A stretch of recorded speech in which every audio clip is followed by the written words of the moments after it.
A little background on this evening's topic.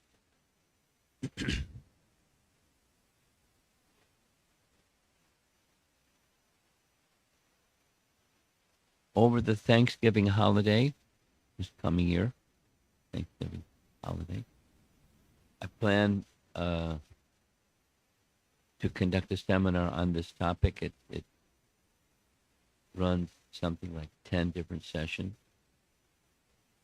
It's very substantial. And the the foundation of the topic is Canto 3, Chapter 29, Kapila Dev speaking to his mother, Devahuti. The topic is, the title of the chapter is Pure Devotional Service. So it's, and what are some of the obstacles of achieving pure devotional service? The obstacles of bhakti. And the absence of respect is a formidable one. And that's the topic that is being discussed. In the structure of that chapter, Kapila Dev gives to his mother, we'll back up.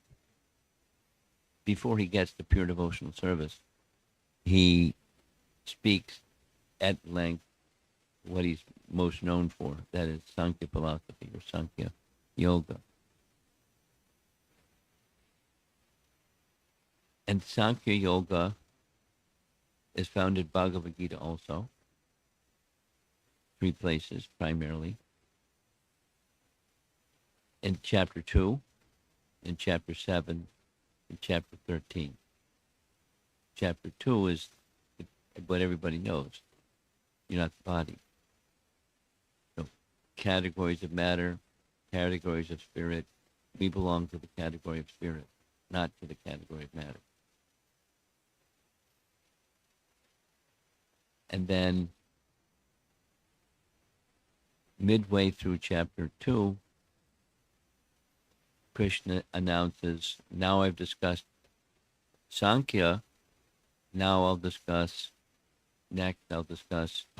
Buddhi Yoga. That Buddhi means intelligence. How to live your life with the understanding that you're not the body. We're in the material world. Bodies are material. How do you navigate being in the material world with material body and your spirit soul? How do you do that? Rather than giving the too much of the background, again in chapter 7,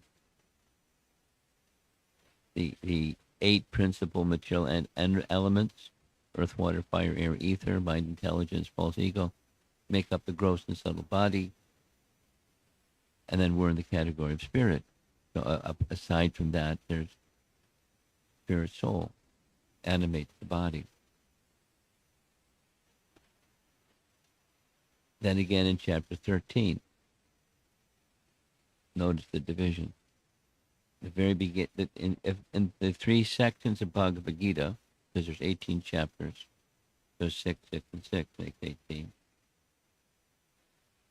So at the beginning of when Krishna gives his instructions in the first set, Krishna gives his instructions in the second set, and Krishna gives his instructions in the third. Sankhya takes a very prominent role.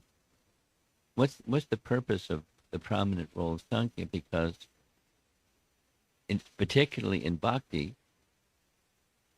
because impersonalists, scholars and impersonalists really like Sankhya. They really like Sankhya. And then it stops there. Categories of matter, categories of spirit. And then since there's only one, the spirit, so I am Brahman. Anyway, but it's the foundation for bhakti also. And that's how the structure of Canto 3 works. When Kapila begins instructing Devahuti. He's preparing her, or she wants to be prepared for that time when her son is no longer going to be around, because she knows, and he knows that she knows, and she knows that he knows that she knows he is the personality of Godhead. How'd you like to have the personality of Godhead as your son and know it? So how qualified is Devahuti? And how qualified is the husband of Devahuti? Karnamuni. And this discussion is the very early stages of the cycle of the four yugas. Anyway, Swayambhuva Manu's daughter has 3 daughters, and Devahuti is one of them. And her son is a personality of Godhead. Like, wow. To picture the setting, and then here they are. She knows my husband. Before she was married, she expressed to her father, Swayambhuva Manu, who she'd like to marry. Because princesses have some privileges. Wasn't a Swayambar, but she said, Daddy, that's who I want to marry. And it was known that he lived in the forest, lived deep in, and he didn't live in a palace. He wasn't a princess or a king. It was a Brahmana, a renunciate Brahmana. So when the marriage proposal went to Karnamuni, he said, yes, I'll marry your daughter on one condition. That when there's a son of age to look after your daughter, I'm going back to the forest. And that's what happened. He went back to the forest.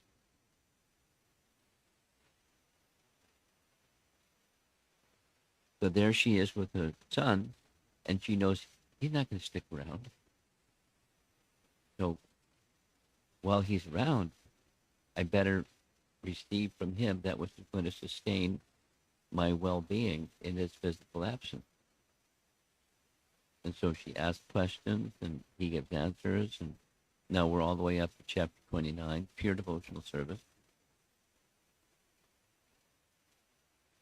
And one of the verses in chapter 29 is, he gives a very concise statement of what pure devotional service is.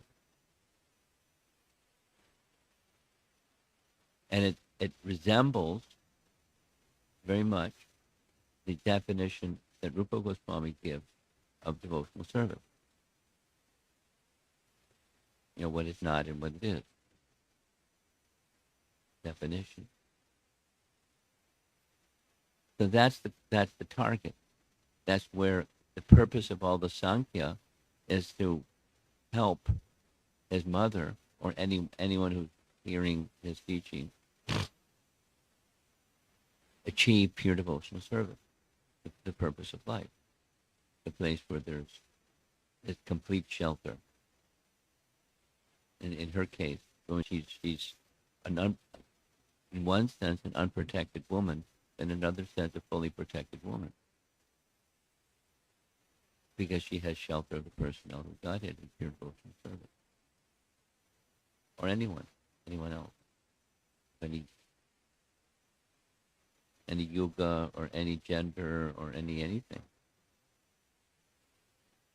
So it's appropriate for us.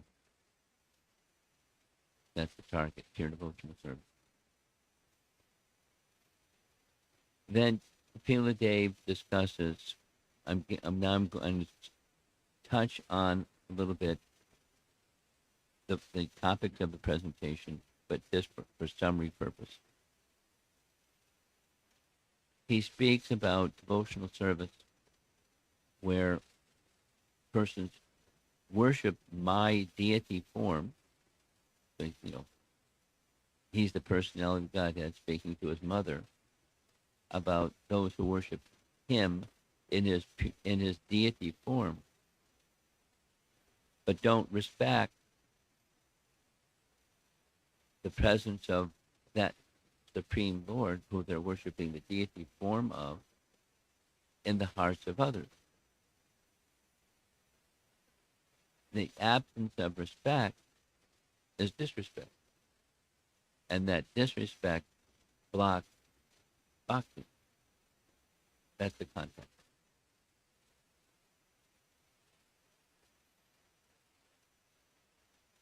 And then comes um, an explanation, mainly through our acharyas, mainly through Jiva Goswami and Vishnu Chakravarti Thakur, because both of those acharyas elaborately discuss this chapter, the verses of the chapter, the flow, the sequence of the chapter. There's stages of the absence of respect. And the list is 4, and then each one gets more severe, a little more severe, a little more severe. And the lighter of the 4 leads to the second one, leads to the third one, leads to the fourth one. You know, this more subtle leads to the more gross, or it's the foundation of the next one, next one, next one. So it's important to understand, for us, it's important to understand one of those things that blocks bhakti is, there's 6 enemies: Kam, Krodh, Lobh, Moha, Mada, Matsarya. And that Matsarya is deeply analyzed in the course of the flow of the chapter, not only by those 2 acharyas, but other acharyas, particularly Bhaktivinoda Thakur. The enemies of the conditioned soul, and that the enemy is the enemy within.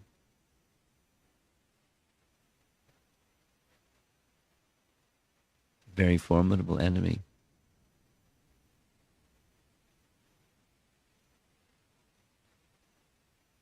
So that's the context.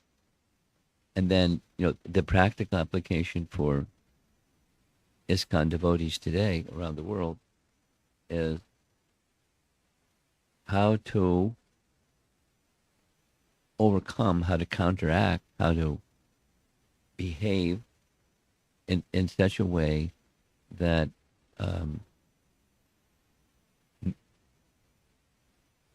spiritual respect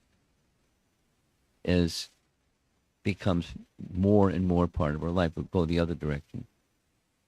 We're in conditioned life. We're spirit souls in a physical body, and we're very much conditioned by the covering, identifying with the covering and the doshas, the faults, the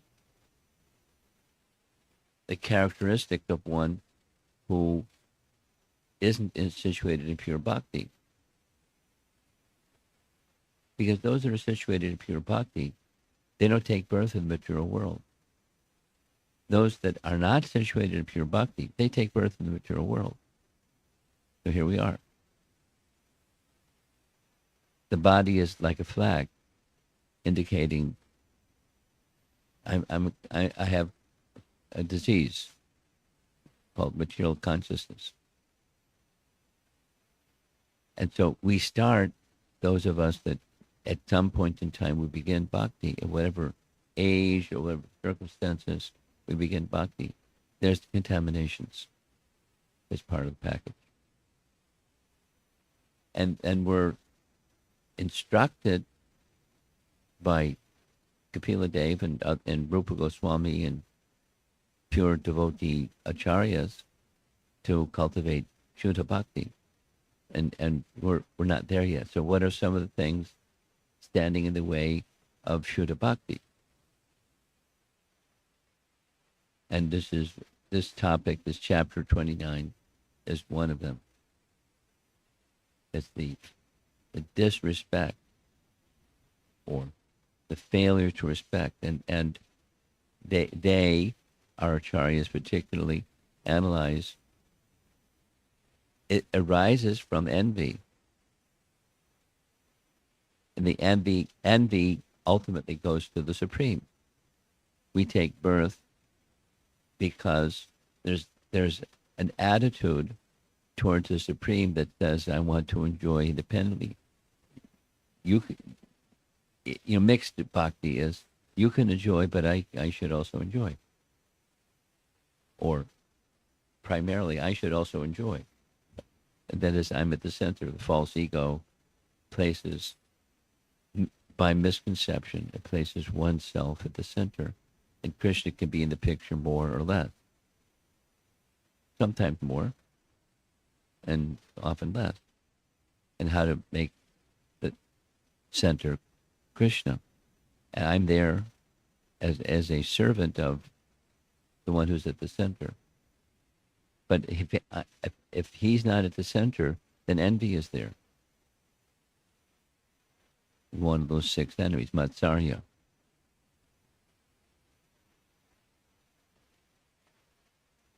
And it's poison. And so this failure to respect has philosophical foundation, a practical foundation as well, and how to navigate through that circumstance. That's the chapter.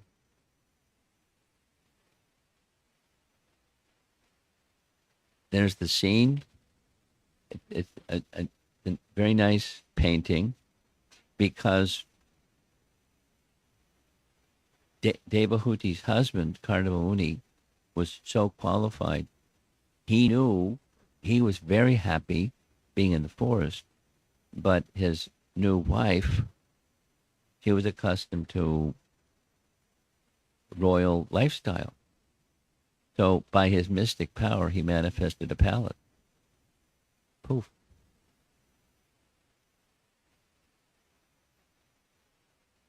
And then after their son was of age, he disappeared. It doesn't give a description of, Haribol, see you later kind of conversation. It just, she had made a commitment to his condition, and he went. So there she is in her palace with her son, and she wants to prepare herself for that time when he's not going to be around either. And that's the context. Then comes like 6, 7, 8 chapters of Kapila's teachings to Devahuti.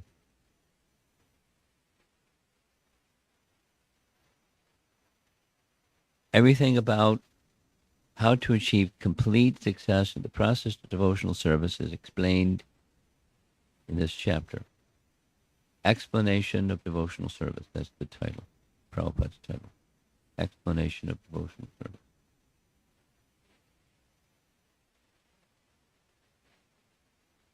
Vishwanath Chakrabarti Thakur is one of the 2 principal commentators, and he doesn't just speak on content. He speaks an affective aspect.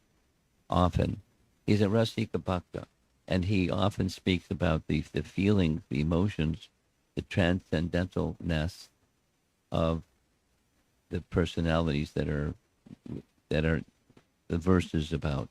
So he's commenting in his commentary that Kapila Dev is angry, deliberately exaggerated anger to express a certain point.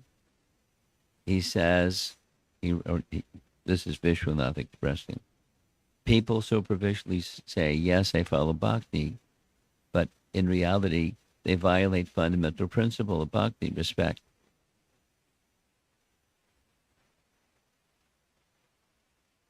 This violation makes people angry. Now, this is his commentary. There's no clarity in the language of the early verses that he's angry. But, Vishwanath reads beyond the word. And He's here's the vidambanam. Vidambanam means imitation. This is in the later verse of this chapter. I am present in every living entity as the supersoul. If someone neglects or disregards that supersoul everywhere and engages himself in the worship of the deity in the temple, that is simply imitation.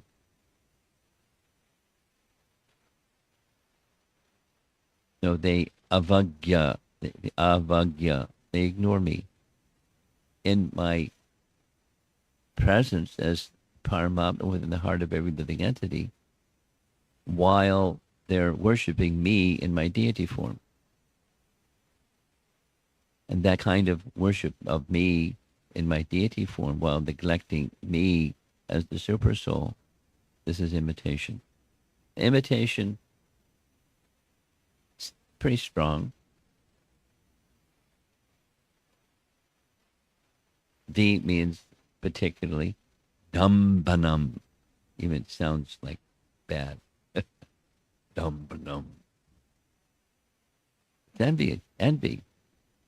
Dambam. Envy. Vidambam. Vidambanam. So Prabhupada has chosen to translate it as imitation. Like, a child may imitate their parent. That's often how worship of a deity or something is learned. They see the parent do something, and so they do that. They want to do that something. There's no harm at all. But the strong is, it's not the real thing. It's the imitation thing. And so Kapila Dev is saying, many people, they're on the platform of imitation bhakti.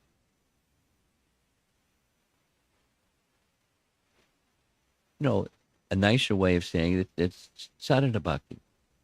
They're practicing. Here's the purport for that verse. In purified consciousness or Krishna consciousness, this is Prabhupada, one sees the presence of Krishna everywhere. If, therefore, one only engages in the deity worship in the temple and does not consider other living entities, then he is in the lowest stage of devotional service. One who worships the deity in the temple and does not show respect to others. So there's others means living entities, not just other Vaishnavas, or even others in the human form, but others.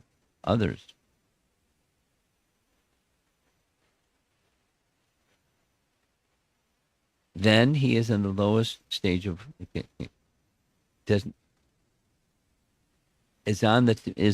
a devotee on the material platform, or the lowest stage of devotional service.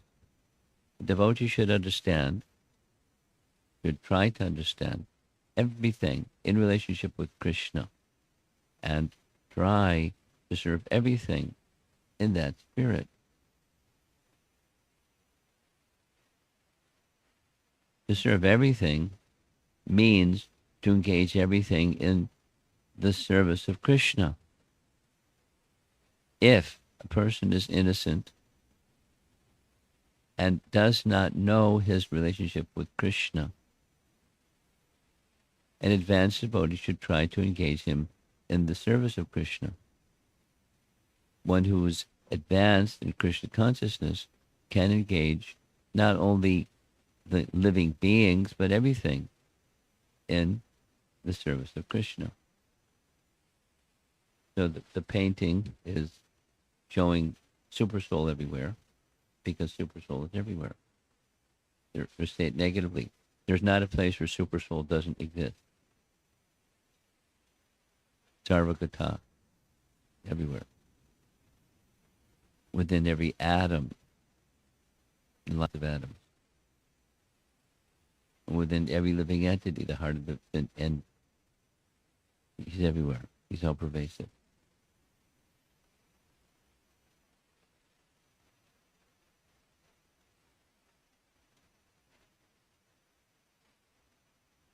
The structure of this presentation is, as you can see, it's not exactly chronological, and that's okay. But it's meant to be logical. This is a verse from Canto 1, Chapter 2, where the success of devotional service is the Atma, Yayatma Suprasidati, one's fully satisfied in the heart.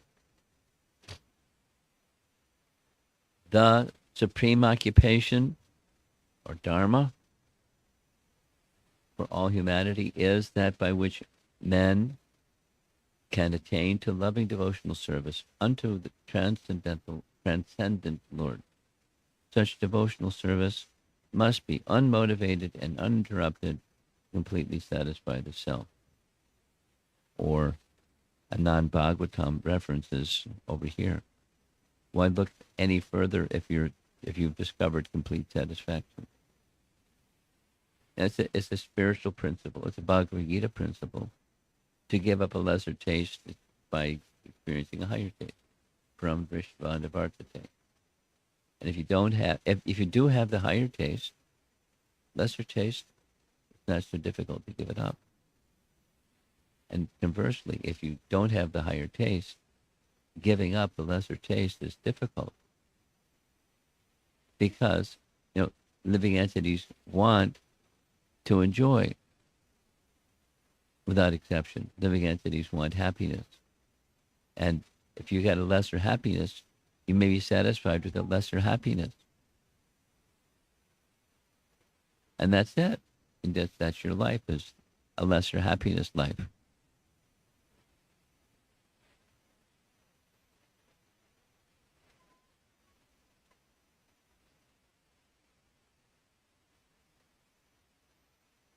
The end of the universe.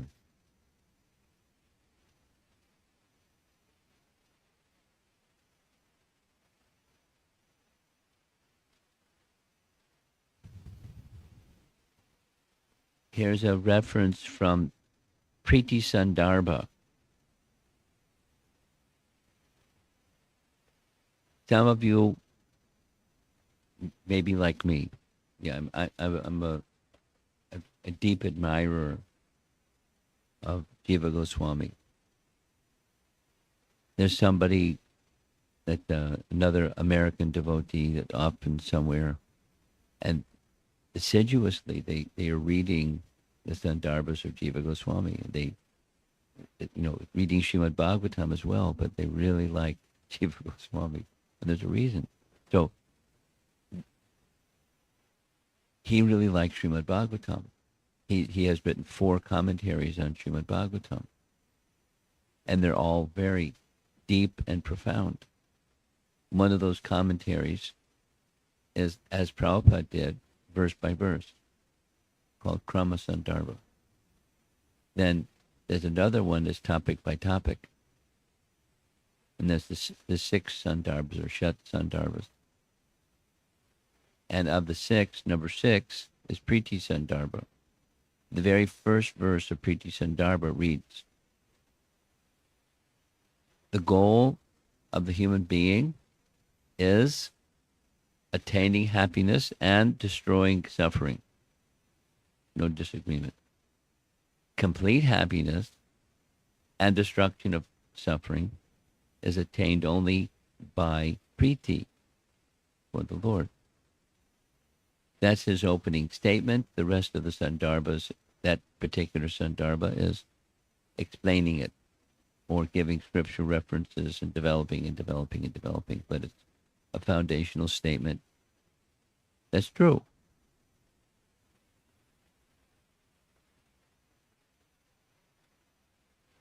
Attain happiness, destroy suffering. But somehow or other it seems like devotional service may not be working for us. Because devotional service is meant to achieve those 2 things. Priti, or affection, love and service with affection for Bhagavan. And Bhagavat Bhakti is meant to achieve that. It somehow may not be working. Why? And in this chapter, he describes, Kapila Dev describes, the three modes of nature are operating.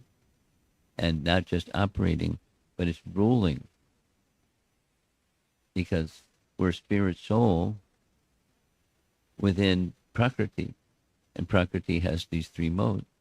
So the spirit soul is being strongly influenced by these three modes.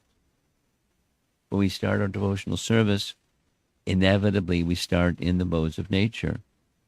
We cannot suddenly jump to the transcendental level. So our devotional service is faulty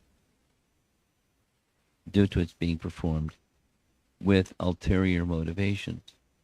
The happiness is within these three modes, or mixed in some way or another. Here's a little chart that says the same thing. It's breaking down, the motivation for the person in each of these three modes, and their bina drik. This phrase becomes important as the chapter it develops. Bina means separate, like bina prakriti ashtada, the separate material energies. You know the verse. Bhumi, the earth, water, fire, air, ether, they're his separated energies. Bina prakriti. So here's bina drik, is the separatist. And the separatist is minus compassion. That is, it's all about me and my happiness. And if someone else is not experiencing happiness, it doesn't bother me because it's all about my happiness. So compassion shrinks.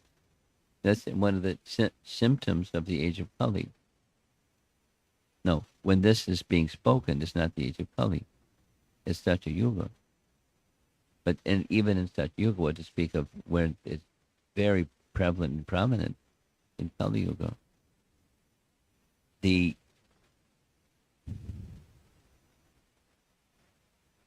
compassion for the suffering. Let's take the example of our founder Acharya. He wasn't in the modes of nature. He was one of the rocket fuels that propelled him was he saw people were unnecessarily not happy, and he wanted people to be happy. Sarve sukhi no bhavantu is a phrase that he used hundreds of times. He wanted people to be, everyone should be happy. And people aren't happy. Because the covering. The soul is happy, but the coverings make it not experience that happiness. So experience something other than happiness. The way that Prabhupada has translated this, the separatist mentality, Benadryl.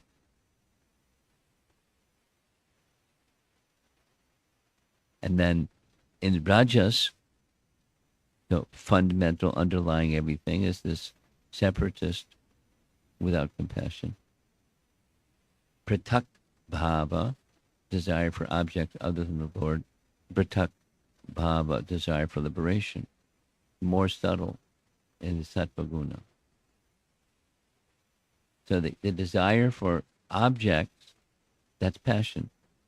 And supposing one is a little bit above that particular passion, the desire for object, the object then becomes liberation. I want out of this place. It's crazy.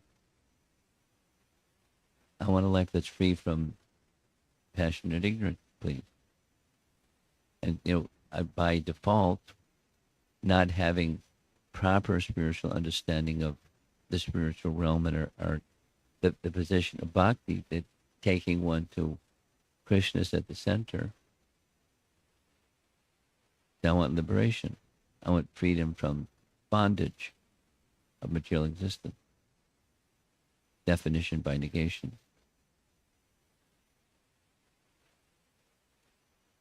Those are the three modes.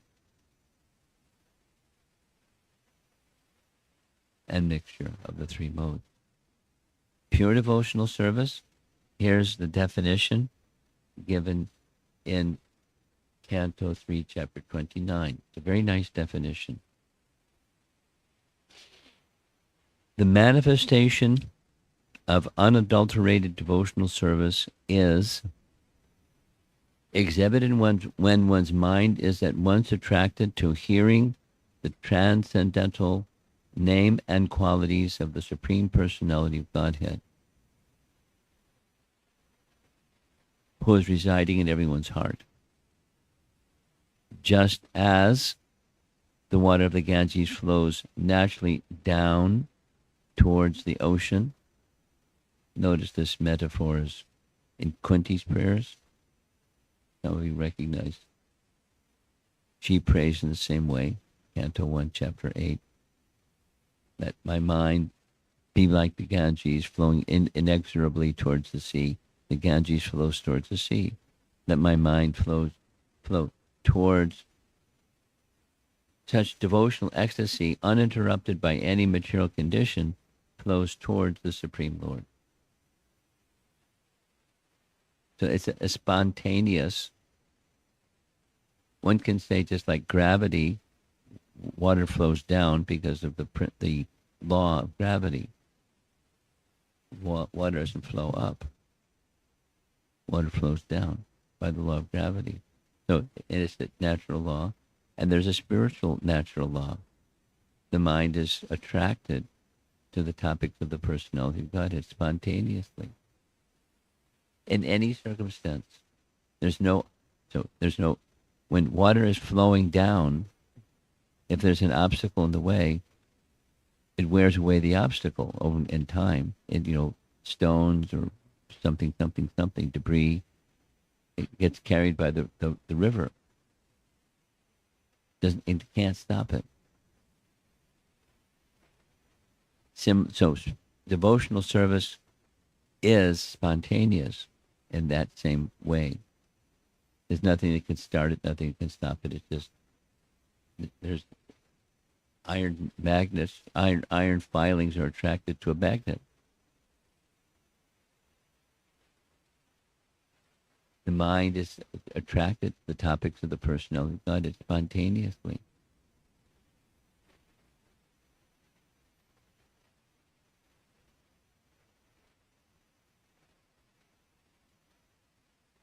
I'm pausing because I'm thinking about Pundarik Vijayanidhi.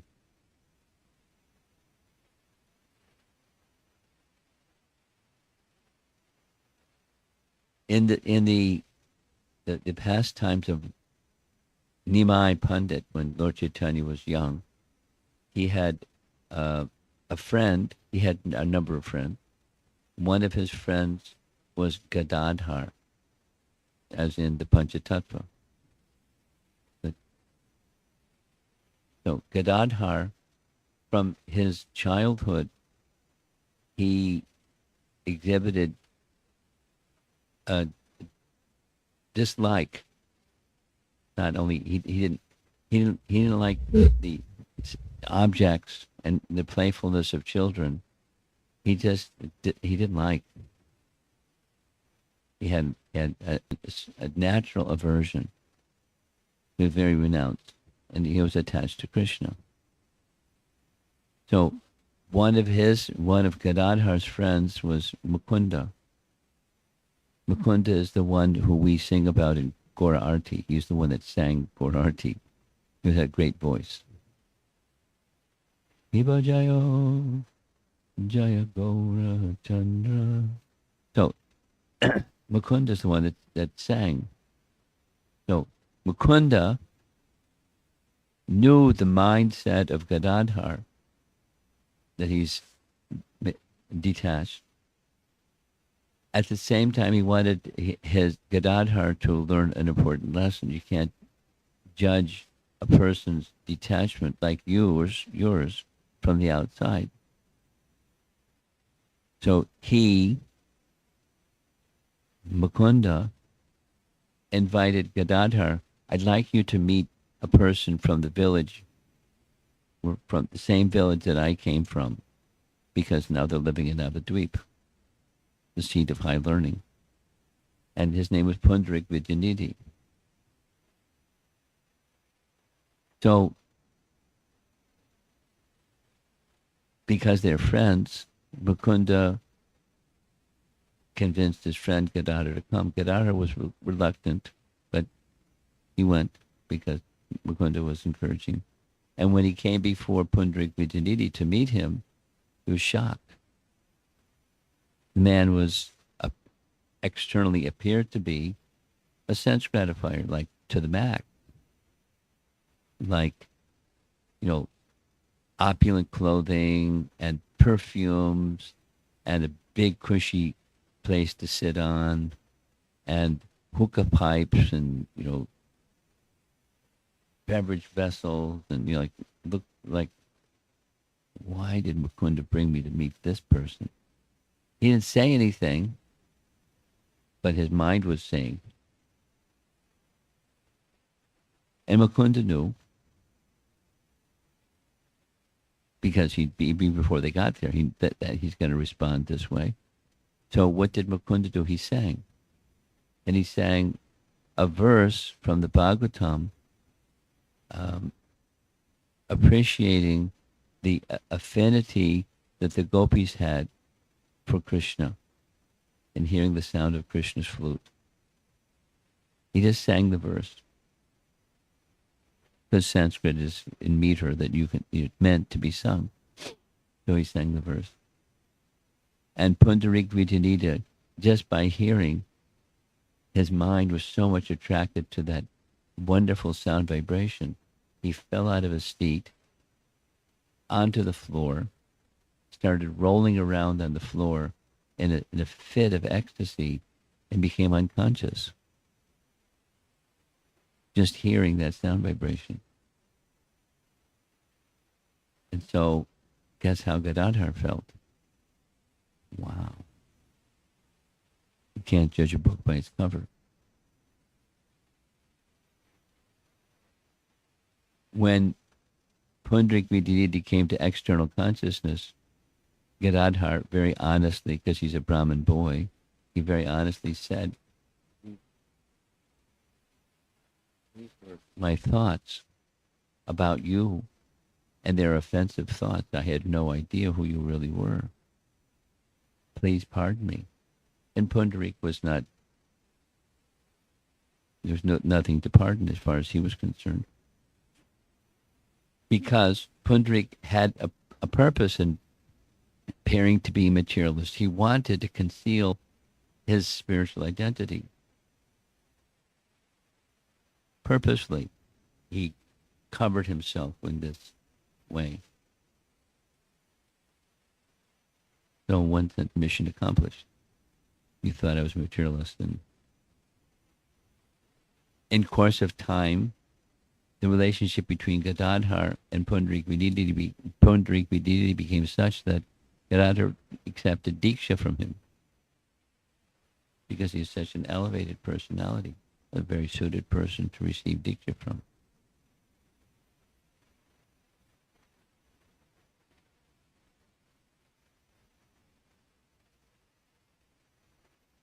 So this is the definition in Canto 3, Chapter 29 of what pure devotional service is.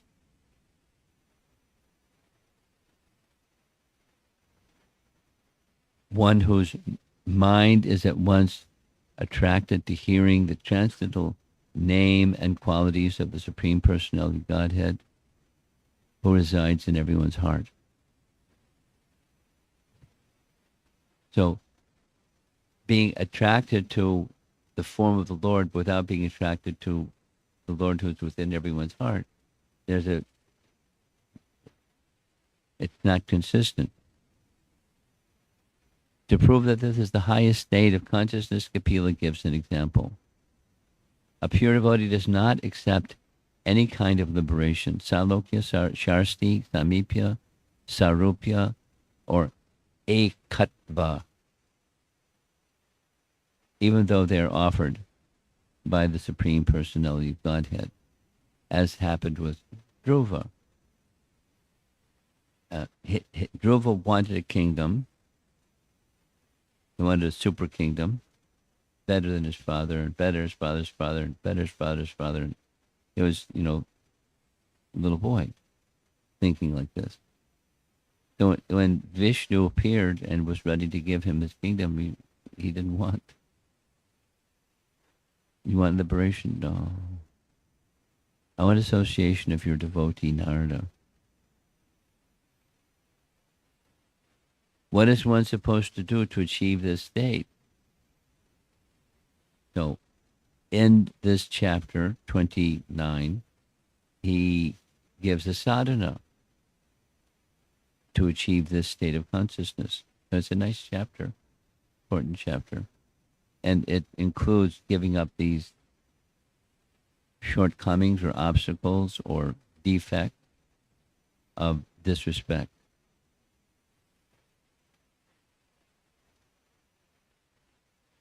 And after giving those examples, well, we're going to circle back around to give out those 4 examples. As a chariot of air carries an aroma from its source and immediately catches the sense of smell, similarly, one who constantly engages in devotional service in Krishna consciousness can catch the Supreme Soul who is equally present everywhere. So this is an elevated state beyond deity worship, or a more complete form of deity worship. Experiencing super soul everywhere, because he's literally everywhere. The characteristic of that consciousness, when our consciousness reaches a certain stage, Brahmabhuta, then the activities in devotional service obtain the power to bring the soul to the Lord. Not much endeavor is required to be near the Lord. One's subjective experience of devotional service becomes increasingly powerful. So we have our classic examples in the Bhagavatam. Prahlad is one, and he was so situated. And even when in the greatest of danger, he wasn't disturbed, because by his constant remembrance, he wasn't disturbed, even in the greatest of danger. Exactly as Krishna says in Bhagavad Gita. So that state is meant for us to attain, not necessarily, get trampled by elephants and nothing happened.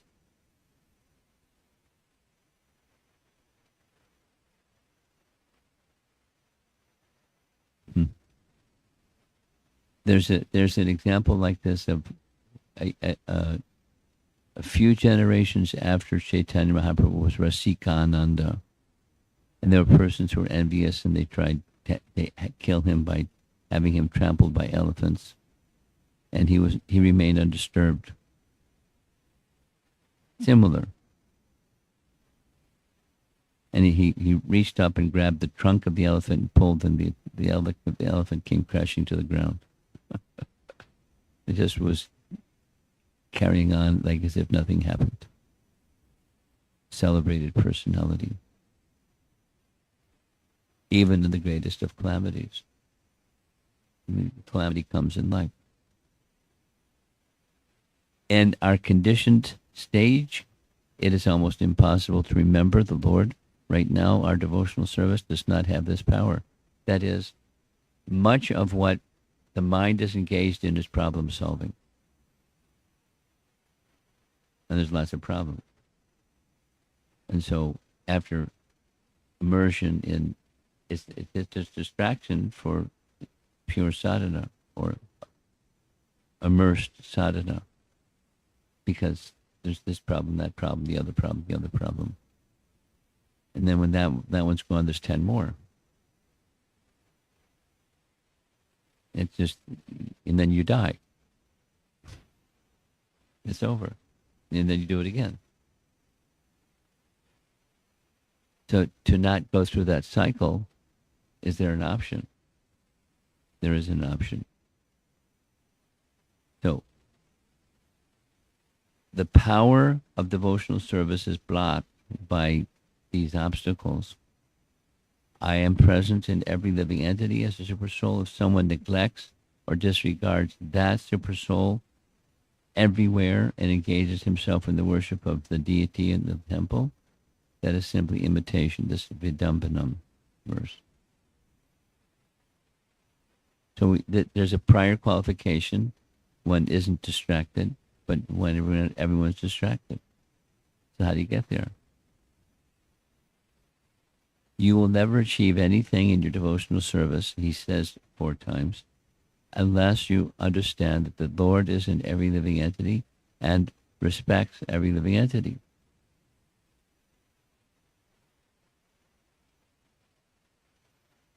Commentary, both he and Vishwanath and Jiva Goswami, in his Sandarbhas, Bhakti Sandarbha, explain that Kapila is describing 4 stages of envy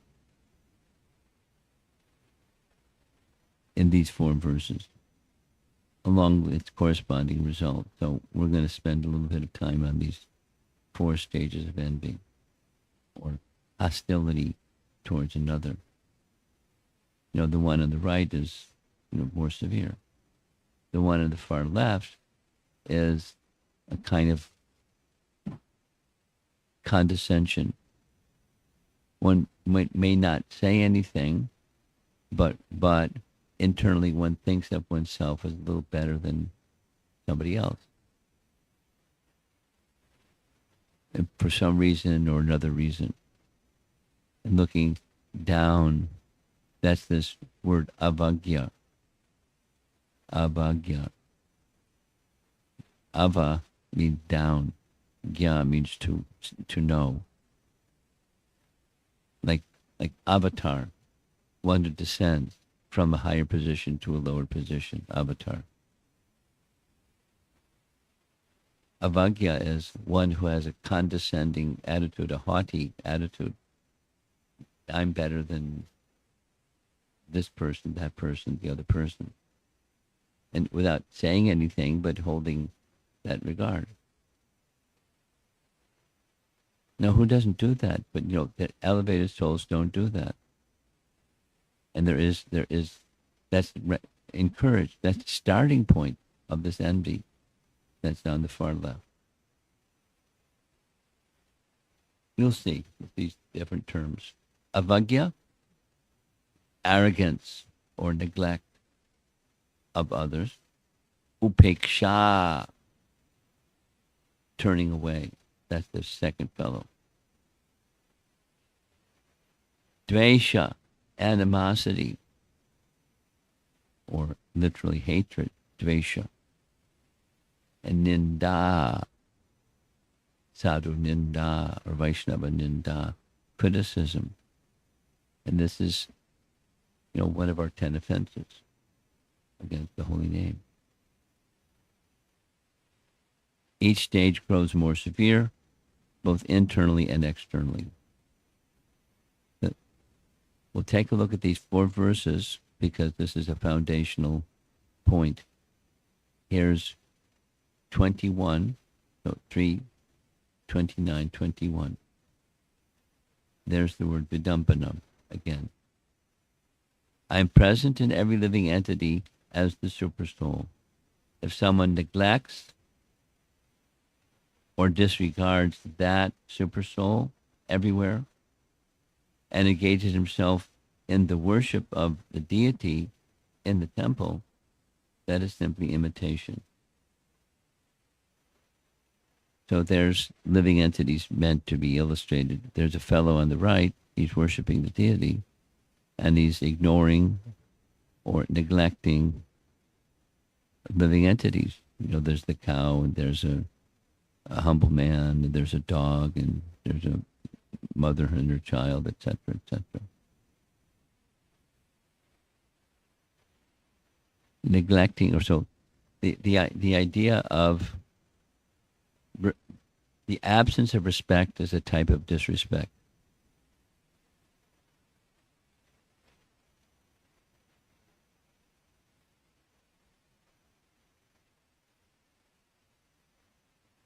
And if that it's literally disrespect or literally um, failure to honor or respect another, then there's a problem. It's an obstacle, avagya. Avagya is the subtle beginning of envy. Ava means down, like the word avatar. Gya means to know. Avagya means to look at someone or to know someone or to see someone from a little above. I'm better than they are. Looking down on others. And there's no verbal communication or no action, just a feeling of superiority. It appears as slight haughtiness or pride. Nothing is said or done, but inwardly one relegates others to a lower level.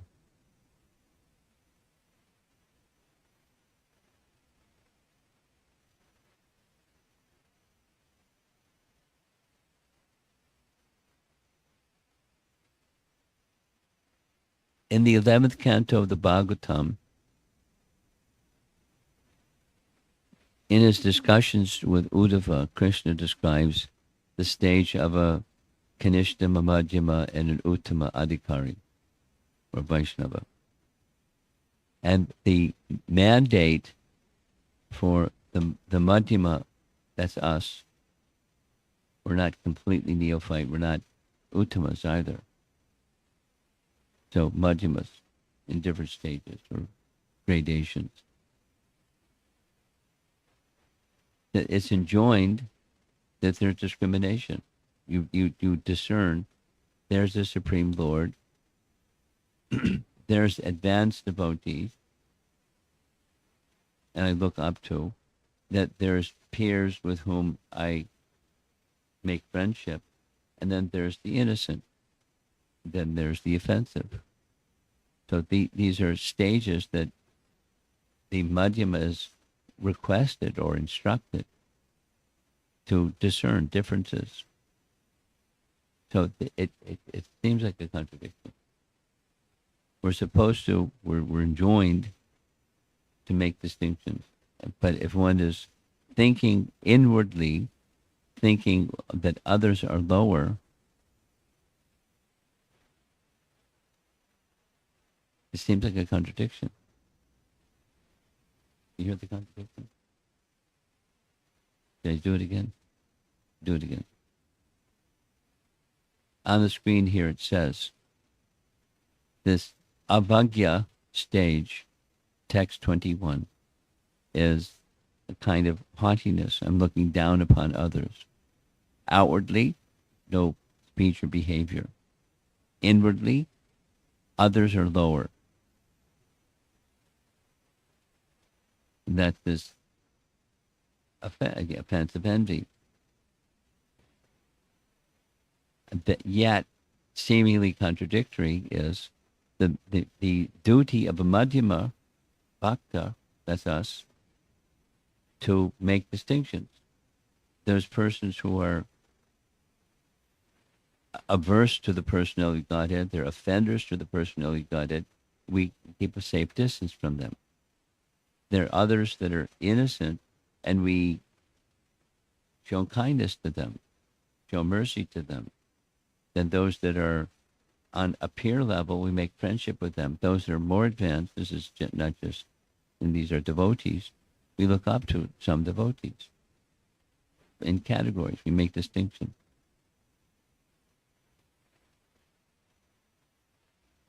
It's going to be addressed, but I just want to make it clear.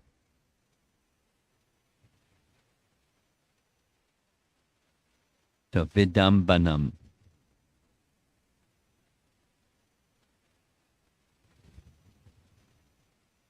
in Raghunath Das Goswami's writings,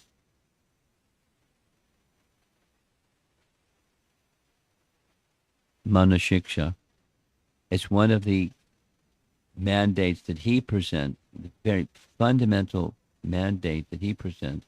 If somebody, if you, the readers of this book, wish to achieve the stage of spontaneous devotional service or raga bhakti, its first starting point, give up vidambanam. Give up this pride. Krishna considers such worship to be imitation. So here's somebody, there's the deity on his left, and here he's respecting another Vaishnava. Devotional service becomes sankochita, or withdrawn or weakened, because of this offense. Neglecting, failure to respect, which is a kind of disrespect of the living entity. You know,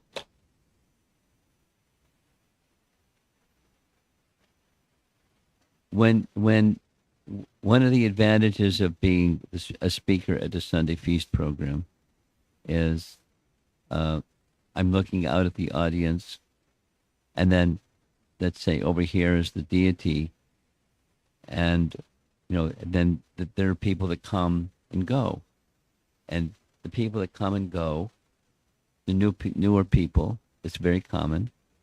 The whole family comes in the temple room, and they're not paying attention at all to anybody else in the temple room. It's like them and the deity. They come before the deity. They are different depending upon their upbringing. They have different rituals. And they just do the rituals, and everybody else that's in the temple room is like not in the temple room. Sometimes they stand on one foot and turn around 3 times, and sometimes different things. The parents take their child and hold their hand out while they put Charnamrita. Everybody in the temple room just isn't in the temple room. It's just them and the deity, and they're paying the respect. It's nice,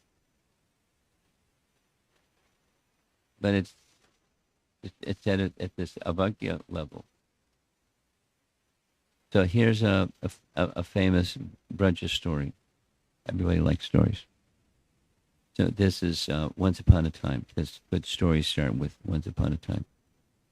Once upon a time, there was a young man who came to Vrindavan, and he found a sadhu in Vrindavan, and he became very attracted to the sadhu in Vrindavan. So he wanted the sadhu in Vrindavan to give him mantra diksha. So the sadhu was testing him, and the sadhu requested him to go find someone of a lower stature than himself. And the person went, and he couldn't find anyone that was of a lower stature than himself. The detail of the story is he thought maybe a street sweeper. So he went to there's a colony in Vrindavan, and he saw the monkeys, and then he was thinking, no, they're with the dust of Vrindavan all day long. So they're not lower. They're very fortunate souls. And then each of the other personalities. There's a cow. There's a dog. There's a worm.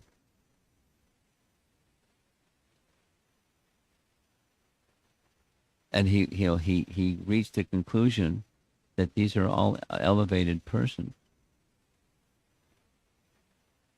Well, there's details and details to the whole narration. But he came back to the guru and said, I couldn't find anybody of a lower nature. He said, very good. I'll give you diksha. because you're not thinking of yourself higher than anyone in Vrindavan.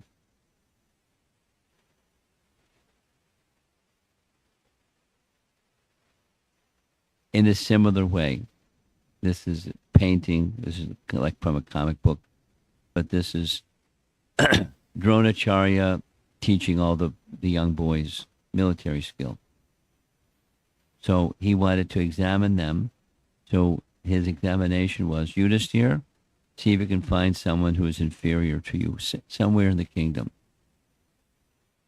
and bring that person to see me. And Duryodhana was find someone who's superior. Duryodhana couldn't find anyone superior. And Yudhisthira couldn't find anyone inferior.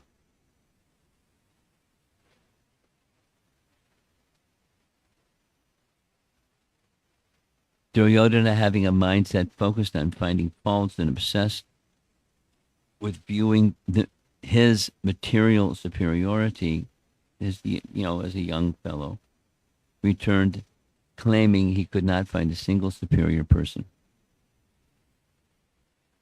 Duryodhana reached the following conclusion. Yudhisthira was the personification of humility and was fit to rule the people, whereas Duryodhana was too proud to be a pious king and would ultimately ruin the Kuru dynasty.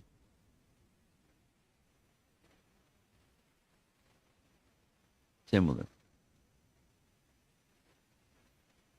On the topic of avagya, of looking down upon others or thinking of oneself as superior. Real devotional service starts at Yudhisthira's stage of humility.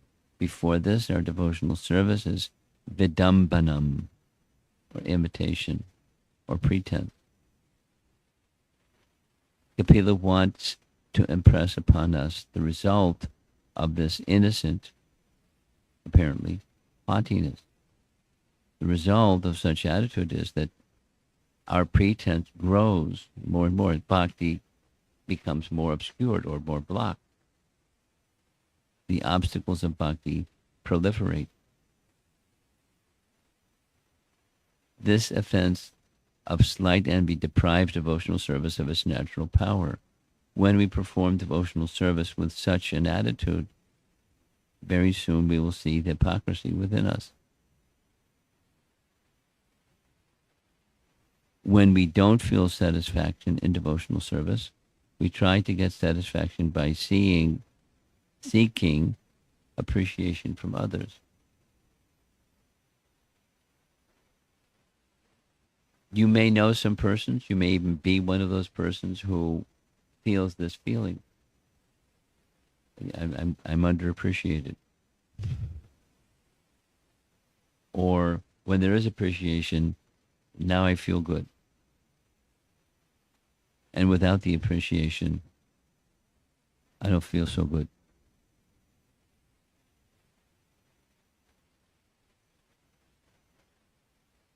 So when that appreciation comes, or the lack of appreciation isn't being exhibited, what's it a sign of? No, offering respect and appreciation to another devotee is natural, and it's becoming. However, if that becomes like the foundation or basis of someone's happiness or unhappiness when they don't get that appreciation, it's a sign of something.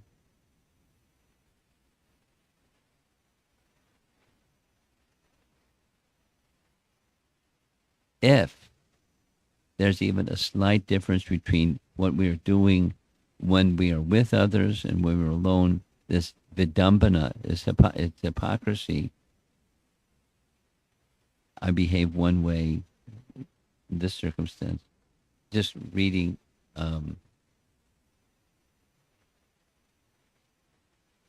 Shrutakirti's biography, and Prabhupada was in Vrindavan. He was a servant. Someone came to see him, and someone asked Prabhupada, should I close the door? And Prabhupada's reply was, you leave the door open, we have nothing to hide. No secret. No, that was how Prabhupada spoke to this particular person at a particular time and for a particular reason. But it indicates how Prabhupada lived his life, or a pure devotee lives their life. Now, confidentiality is something that's to be respected, and some things are confidential and they're not to be maintained confidential.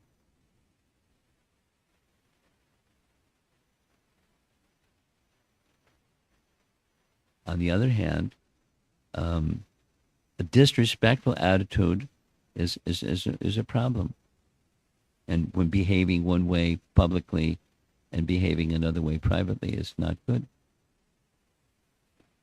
So this commentary is saying this is largely from Vishwanath and Jiva Goswami, but this avagya is the first step and it leads to other steps. Prabhupada's remedy. When we feel that we are higher than someone, immediately we should catch ourselves and see their connection with Krishna. That's exactly this Vraja story, the connection with the cow. What a glorious life. All they do is serve others and bring nourishment, healthy nourishment to others. The worm in stool, he was thinking maybe. But, there they are, as the end product of Krishna Prasadam. And that's their home. So they're the elevated state. That's this particular narration, the sense of humility. But see another's connection with Krishna.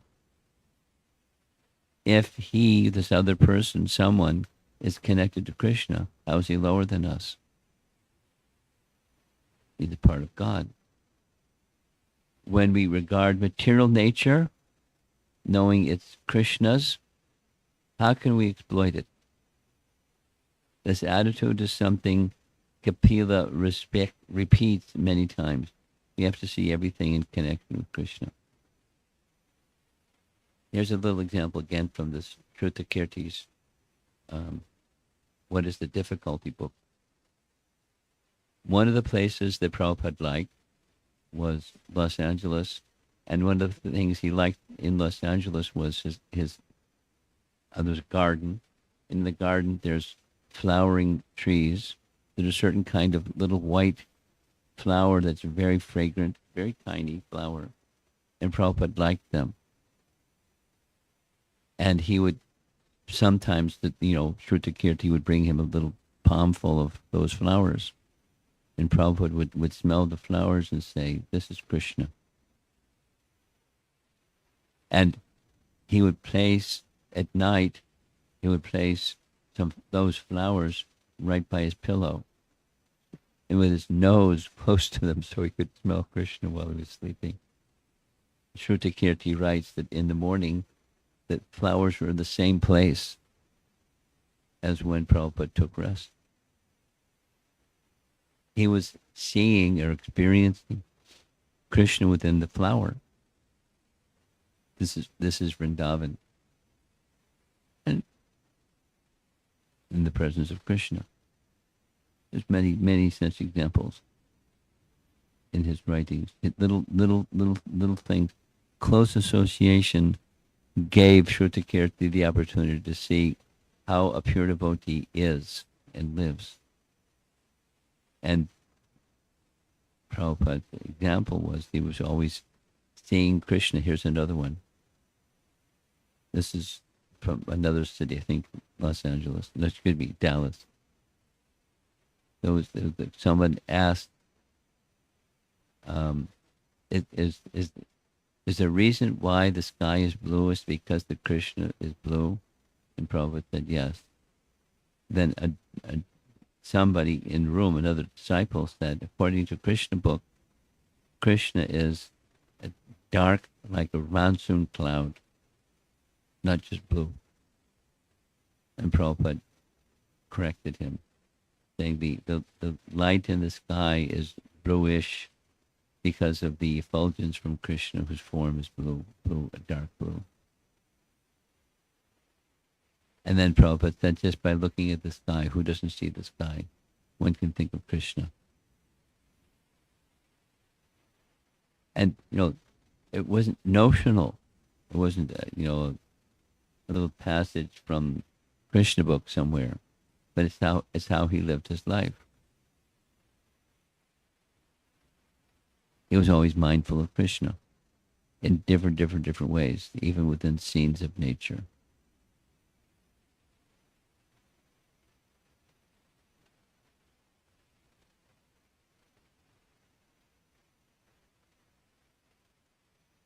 We should try to bring our conscious awareness that everything is connected to God or connected to Krishna. And that's in this, pure devotional stage, as that verse indicated. And then comes the next, upeksha. Now, because of time, I don't think I'm going to make it through all four, because it takes time to do all these. Upeksha is a more advanced stage than avagya. Avagya is neglect or failure to respect. Upeksha is not just failure to respect, but avoiding others.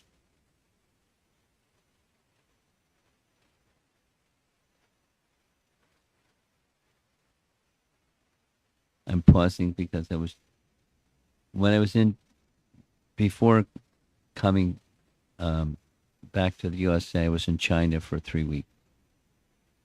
And there were two different situations in particular where devotees were in an uncomfortable position because they were avoiding other devotees.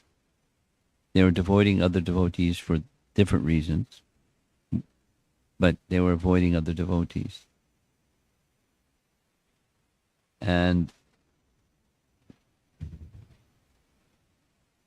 their bhakti was compromised because of that.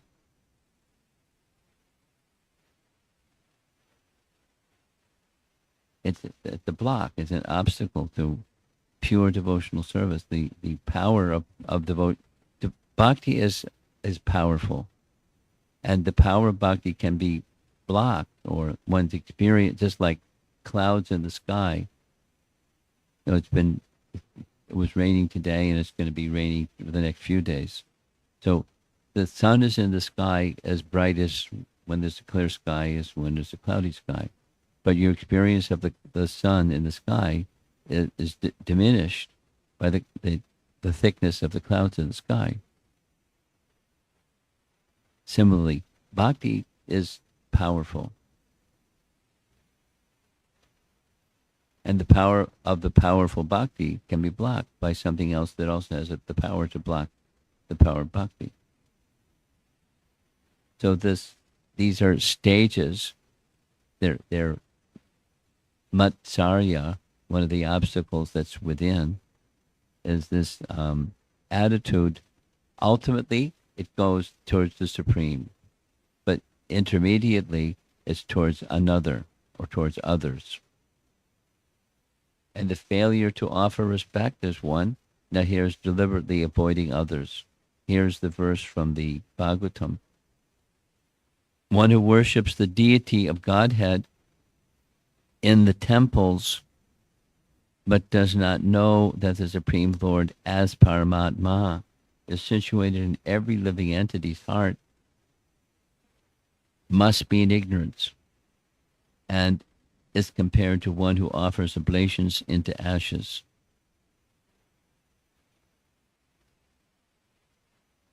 So oblations is literally ghee offered to the tongue of Vishnu.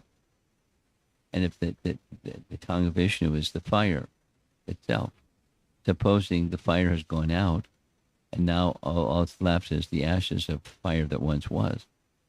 So pouring ghee into the ashes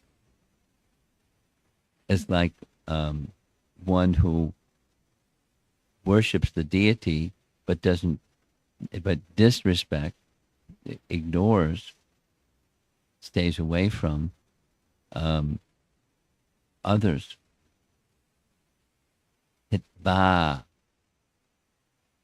or upeksha means due to stronger envy, one wants to avoid the person one is envious of. When there's a little haughtiness, one doesn't mind associating despite harboring envy, but now just by seeing the other person, one feels some unpleasant feelings. One consciously justifies that the other is bad. This is advanced disease. So it is not to say the person who there is that feeling towards and the avoidance of, that they have not done something wrong or spoken something wrong. It's not to justify the wrong, but to hold an attitude because of that. It's to the degree that the form of the Lord within the heart is neglected. That's a problem, a bhakti problem. Even if there is one person towards whom we harbor an attitude, the result is like offering ghee into ashes, no result. Sometimes we feel like this. We chant and chant and chant, but there's no result. One feels like they're running and running, but still in the same place. We may keep a distance from a tiger. We don't have to embrace it, but what is wrong is the attitude of hatred.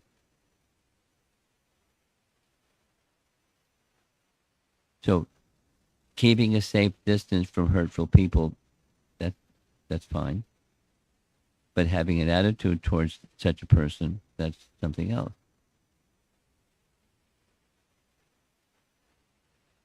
So there we go. Pouring ghee onto ashes. And up on top there's a heart with some lightning and thunder and dark clouds, animosity and resentment. It happens. Sometimes somebody says something or does something that's hurtful. One feels hurt because it's hurtful. It's not to say that thing that was said or done is okay if it's intent with the intent of harming another.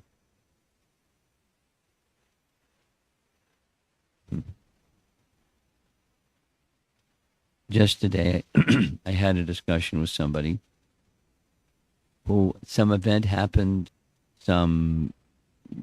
nearly a month ago, and it's still lingering in their mind over that something. There's something that was said or done, and it's still lingering. The two individuals met. The person that said something apologized for something that they said, and but it's lingering. That hurt is still. That's a sign.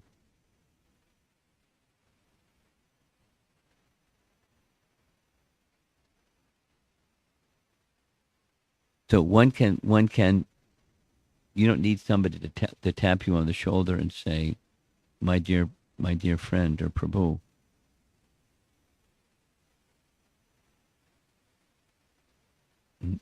It seems that you're holding on to something.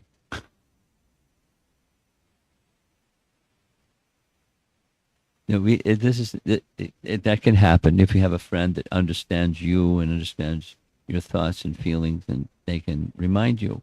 It's good to have friends, and you hold yourself in such a way with your friends when you're transparent. They know what's going on, so they can tap you on the shoulder and say, "Hey, what's going on?" But we can also monitor ourselves. That is, if we're holding on to something that was said or done, and we're holding on to an attitude, a negative attitude towards that person, and when we see that person, we feel repulsed.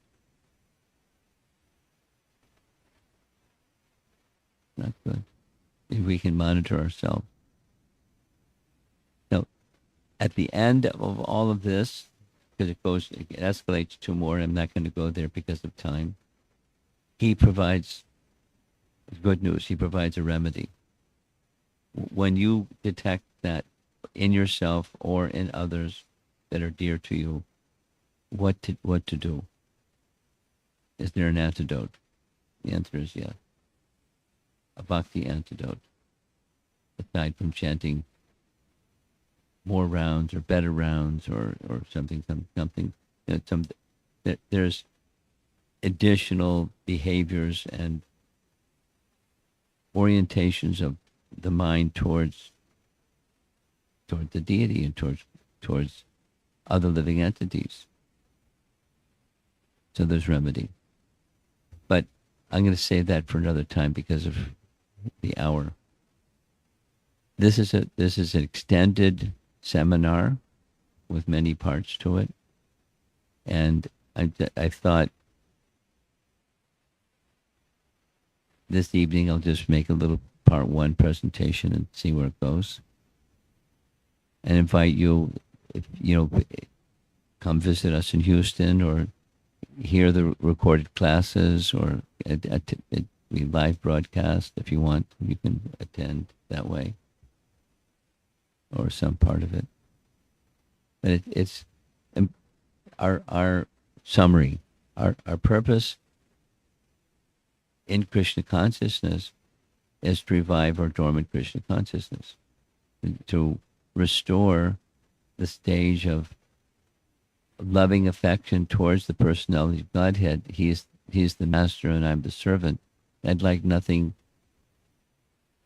as an obstacle in the way of that loving service to the personality of Godhead. And there's other living entities and events that happen because we're in the material world and the laws of nature are operating that I may not experience the fullness of the power of bhakti, which I'd like to experience uninterruptedly.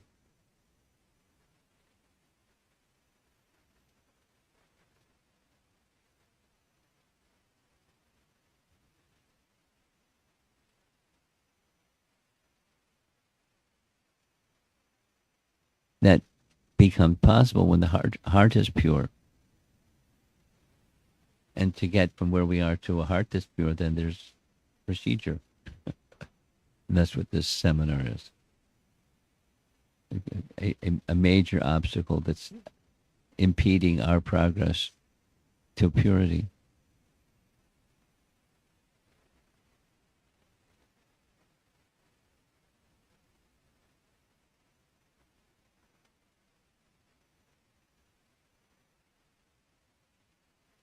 Let's see if there's some discussion.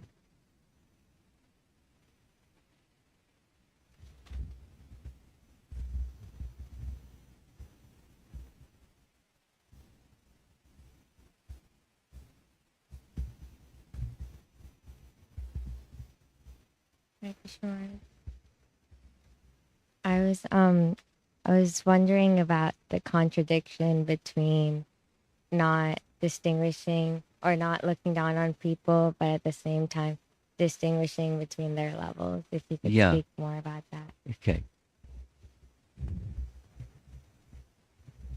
The main distinction between the two is one is in the mood of service, or one is instructed to, and the other is not with that impetus or force behind it. Just without the instruction of the personality of Godhead, as Krishna gives to Uddhava, to you and I, we're in this Madhyama position. This is something that we're enjoined to do, and we do because we're enjoined to do. It's a service. So the practical application is to be merciful to those who are innocent, and to make a distinction for those who are inimical. We may explain to a let's say a new person. We may explain something that's simple, but because they're new, we keep it simple. And we're invested with the mandate to share with others what we've received in bhakti. So you give that to them for that reason. Then, so the other position is, I'm just looking down upon others because whatever the XYZ reasons are, that I'm thinking of myself as special, and others are less than special. So it's not in service to Guru and Gauranga, but it's a disrespect, a haughtiness, just because I think I'm better, whatever that better condition is. I'm educated, or I'm wealthy, or I'm beautiful, or I'm qualified, and they're not qualified.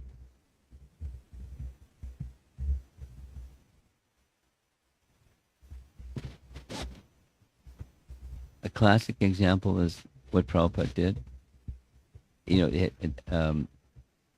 A Brahmana, by training and by quality, and what to speak of by birth, and the standards of Krishna bhakti were superlative, and yet he sat amongst people who were just the opposite, and gave his mercy to anybody, anywhere, without discrimination. He could see what's what and who's who, but he was merciful to everybody.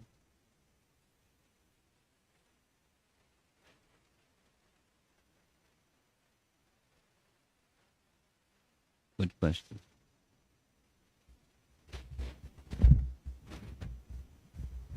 Anyone else?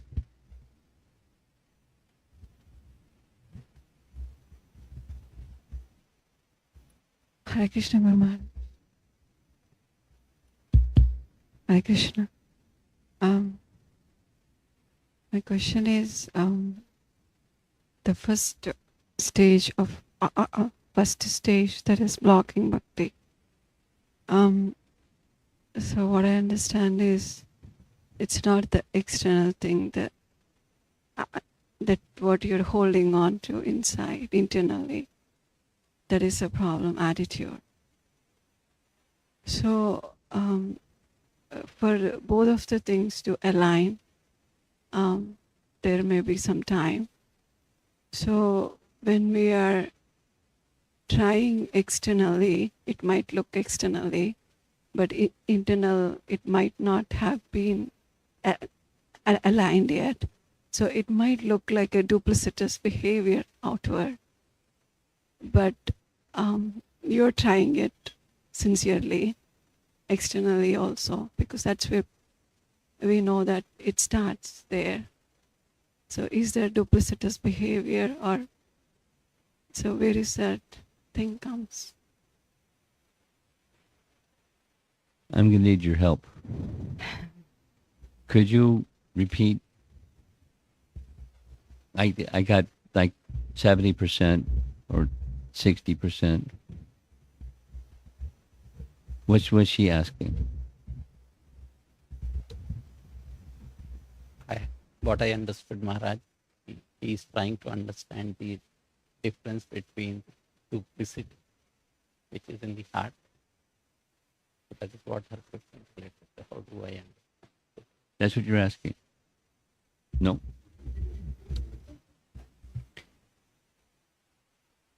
Think what she's asking is the first stage of envy, avajna. Yeah.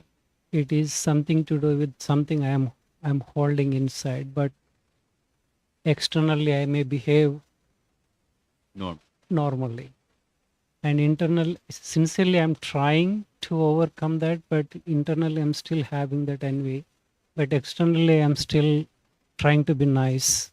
Is that duplicitous behavior? How?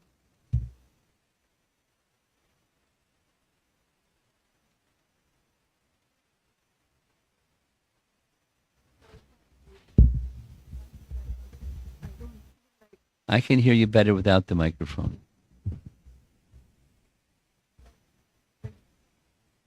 Yeah.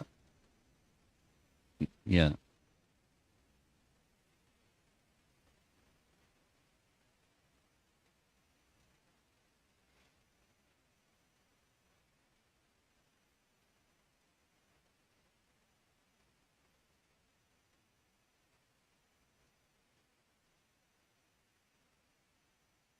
I think you've answered your question within the question.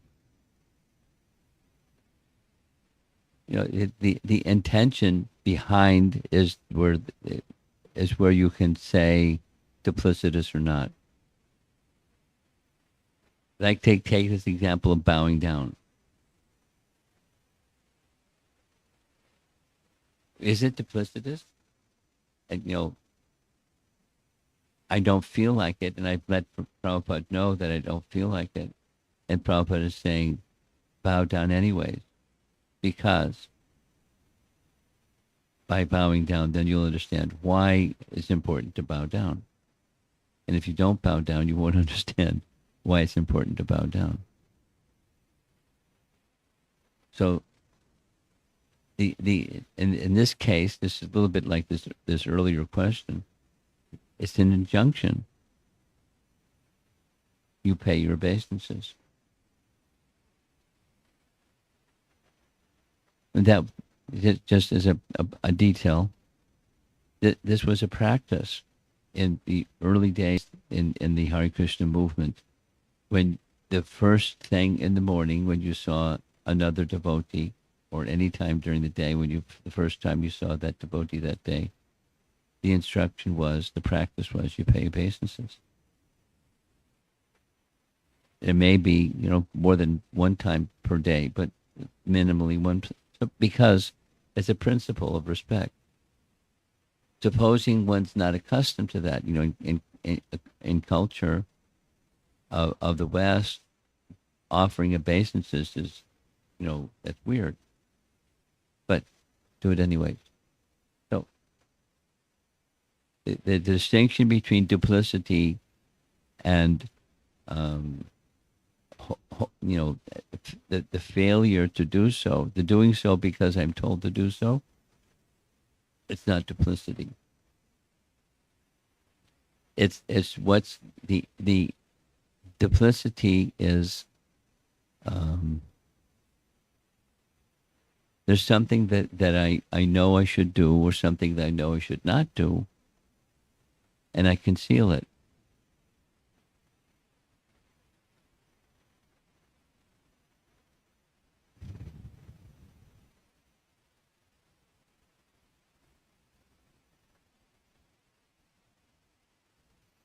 That's duplicity. Here's a little example. Here, somebody's a new person, and they're, how are you doing with your japa? I'm chanting 6 rounds a day, but my plan, so they're very clear. They're not being duplicitous, and my plan is, in the course of the upcoming months, I'll gradually move to 8 rounds, and then gradually move to 10 rounds, and my plan is to do this on a gradual basis.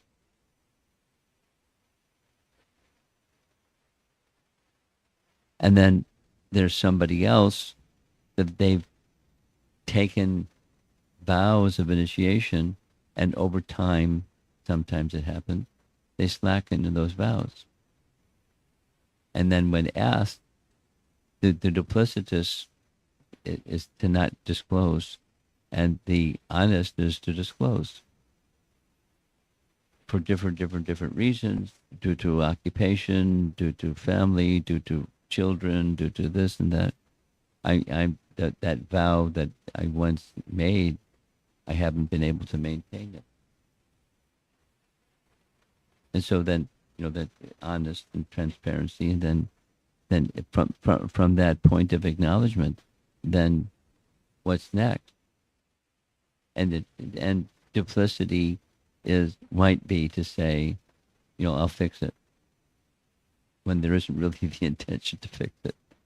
Just that's the standard that I've come to. Anyway, back to it seems that the essence of the question is what's the subtle internal intention behind the activity, and to not say that honestly, that's duplicity, or to perform according to that internal, that's duplicity. Does that answer your question?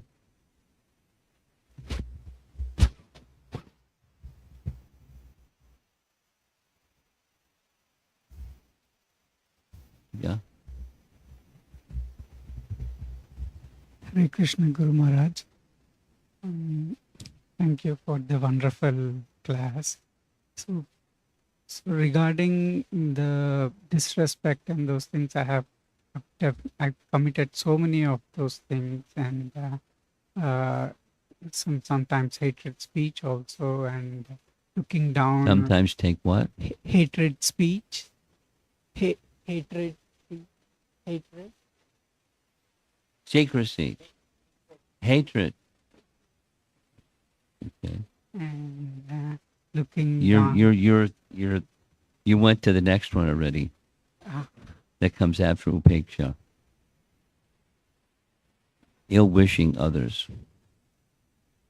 So, and some of the things I really feel very bad about, and whenever I think of those things, it Uncomfortable. yeah, and some things I feel bad, and I'm unable to confront with that person also. So, what is the remedy for those things, Ma? You're at the advanced stage. Can you tune in to he Vishwanath, Kapila Dev presents two remedies that, in principle, remedies, and the application of those principles are depending. Dana, giving in charity. The other phrase.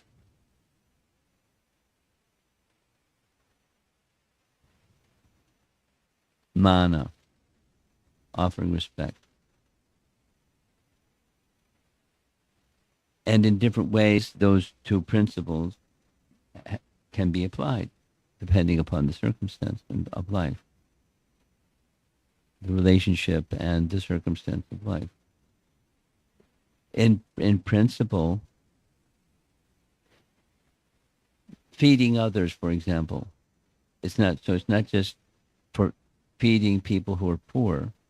It's offering, the feeding of elderly and certain groups of people first, because they're elderly and because they're to be respected. So that's amana and dana at the same time. So wait till we get there, but those are remedies to those unwanted things within. It's an antidote to envy. Being respectful in the different ways according to position, to be respectful with the words and the action in different circumstances. And it's a matter of principle. That is to say, there may be a particular individual who I have some feeling in relation to something they did or said or something. I can counteract that. I can counteract that tendency towards that individual by increasing my offering of respect to others aside from that individual. Is that if I exercise the mana of having a proper regard for others who are superior to me, I exercise that muscle. It means there's a greater strength now in that offering respect to others that can be an antidote to the envy that I feel towards a particular individual. A spiritual strength can overcome the malady, the disease.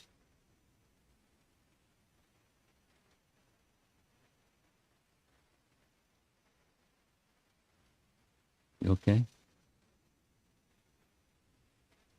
You want something? Say something further. Go ahead. So the dana aspect, so does it also to that particular individual, or No. It's a pervasive principle.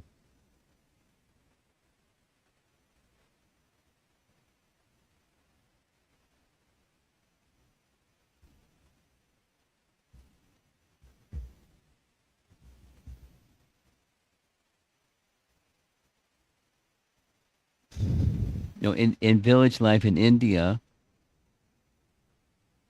someone stands at the door, the head of the house or the wife or someone stands at the door.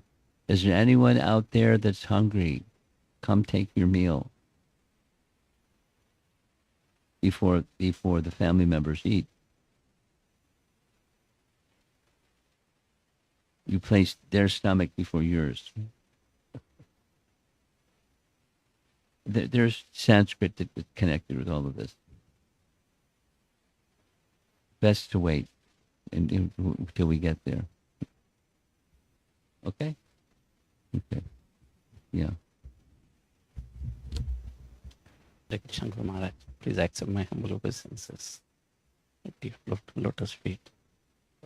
Maharaj, these blockages which you are talking about, it feels that there is a lot of tendencies in my heart. And particularly I was feeling the vidambanam, the tendency, that behavior when you are alone, behave in a different way. So that tendency, I see it myself. That what? The tendency to behave differently when you are alone. Yeah. So how do I come over? Be transparent. Move in that direction. I mean, it's just, you're asking a question that's self-evident.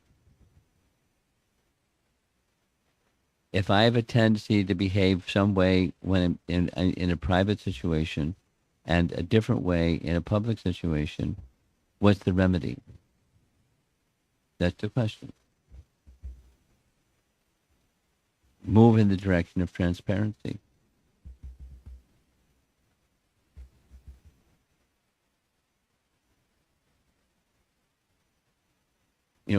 Starting with, let's say, persons who can hold some things confidential, let's say between husband and wife, or a family member, or a dear friend, or something like that. Yet you share with them, this is a struggle that I'm dealing with. Can you offer some remedy or some recommendation? Please give me some strength so I can overcome this shortcoming. That's one option.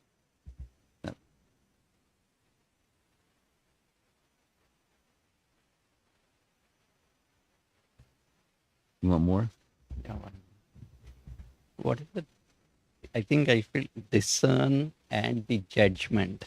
How do I distinguish? Because I feel that sometimes I am doing the discerning, but actually, am I judging the people on that while doing the discern, or how do I distinguish whether I'm doing a discern, discerning the people of respecting it, or am I judging the people? An answer that Prabhupada gives to something like this is it requires intelligence.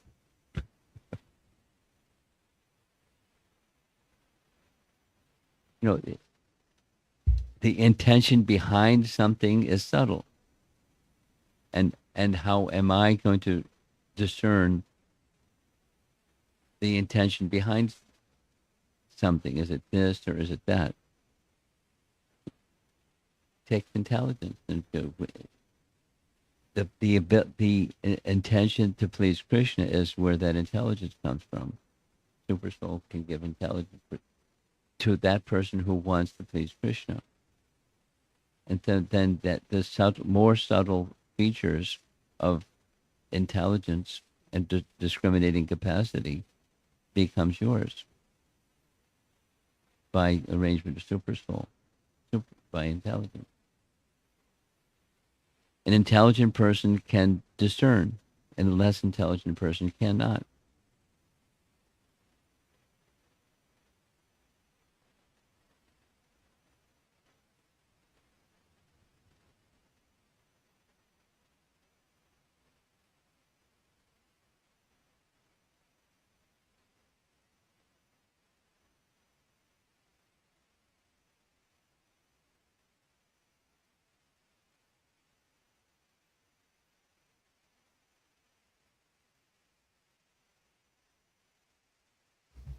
Hare Krishna Maharaj. I was listening online on the way over here. Mm-hmm.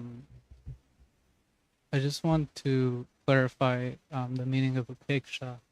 Is it specifically avoiding out of enviousness to another person, or is it just avoidance in general? Well, nice question. Each of these four, according to our acharyas, they're degrees of envy. So your question is it envy? It's a degree of envy, a slightly greater degree of envy. And like this little graphic here says it, there's this dark cloud called animosity and another dark cloud called resentment. And they're both clouding or blocking the heart, making some lightning and thunder sound too. So it's envy. Now, supposing there's a situation in someone's heart where there isn't envy. So when someone says or does something that would otherwise stimulate or accelerate envy in one's heart, it's gone because there isn't any. Then they're not feeling some negative emotion.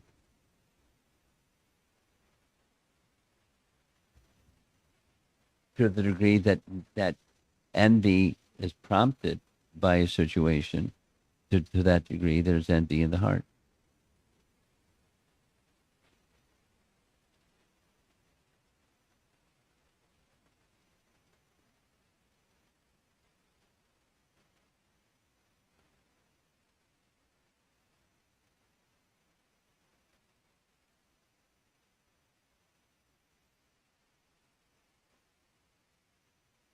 Well, if there's no envy, you're not going to avoid. You purify. You give association to that person in an appropriate way, given the person.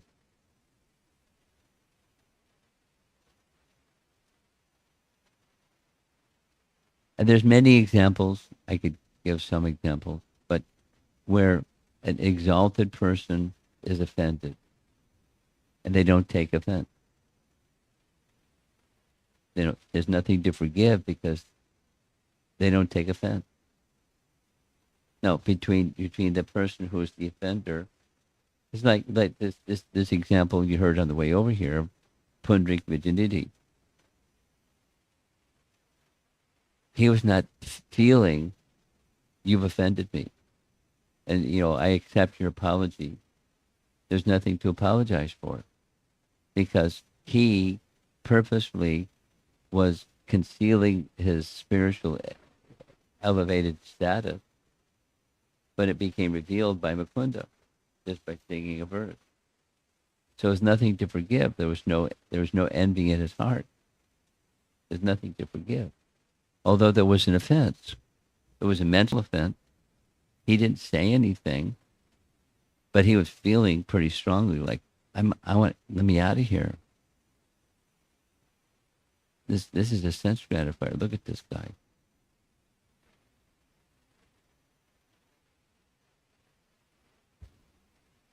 So there was no feeling because there was no envy in his heart.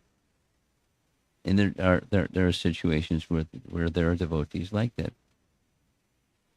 No problem. It's squeaky clean.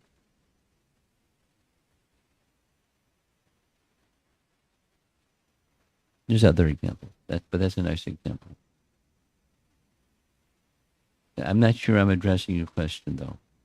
Do you still have a question? Lingering question?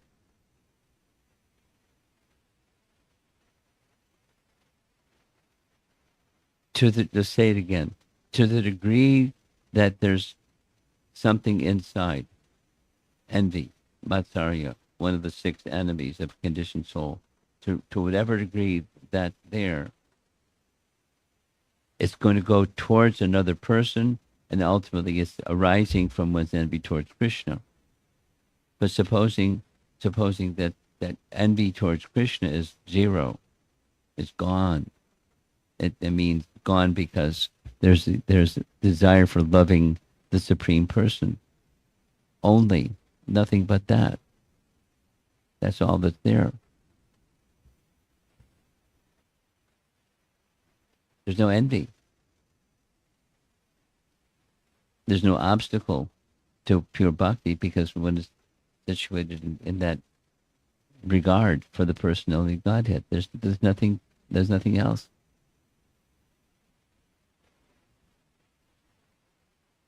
In life, there's always something else. There's always something, and then 10 something. This example of problem solving. It happens in devotees' lives. One tribulation after the next, and after the next. And then the devotee goes like that, ouch. Instead of saying, thank you, Krishna. So just today I sent this little message from Bhaktisiddhanta that sometimes Krishna wants to purify a particular devotee, and therefore Krishna sends tribulation. Testing, he uses the word ardor. The degree and intensity of focus that individual has, that I wish to attain the Supreme. That's ardor. So Krishna may be testing or enhancing through the agency of obstacles and difficulty. And when the test for me or for you or each one of us is when those situations come, we're not saying ouch. We're saying thank you. Because the understanding is this is coming from Krishna. Well, at least Krishna's sanctioning that this is coming. And so behind it, there's Krishna. Someone saying or doing something that's hurtful. And Krishna, so thank you, Krishna. When there's no longer any envy in the heart. And only someone who has no longer envy in the heart can say, thank you, Krishna. Because otherwise you're going to say something else or think something else.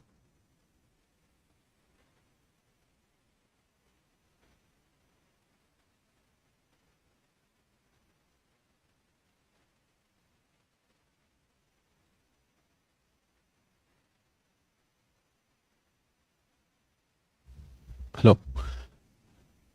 Hare Krishna Maharaj. Um, my question is, we go to temple or chant Hare Krishna Mahamantra or chant God's name to cleanse ourselves. Yes. The four things what you said. But with this, if even though you chant or you go to temple, it's like pouring ghee into the ashes, right? No. It's It can be if this pouring ghee into ashes is the result of holding animosity towards a particular individual. I hold an attitude towards an individual, and I'm going to the temple and chanting Hare Krishna. That's like pouring ghee into ashes. But the way that you stated it, chanting or going to the temple, it's ghee into ashes. but I'm unable to. That's the reason I'm chanting and I'm going to temple. I myself can't able to get out of that. You're unable to do what? I'm unable to, get rid of the animosity or the grudge on a particular person. Okay. So I chant. Okay. So now what is that? Okay, I think I've got your question. What should you do? You certainly should go to the temple and chant Hare Krishna. And is there something else that you should do in addition that to realign your heart to the stage of bhakti that doesn't have that animosity anymore? It's not like an add-on. It's just it's back to the solution. Learning to offer respect where respect is due in principle, because that's this whole seminar is on the topic of respect. And if I am surround myself in a culture with exhibitions of respect in different ways, then it will help me overcome the tendency to have some animosity towards a particular individual for a particular thing that was done. That is, my heart will become cleansed. In addition to the chanting, going to the temple, or worshiping the deity, other aspects that are part of the life of a cultured person, and as the theme of this little seminar, by offering respect. Here, let's give some examples.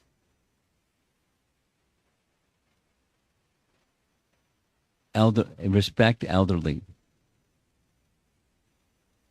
Now, to a large degree, in Indian families, that's still intact.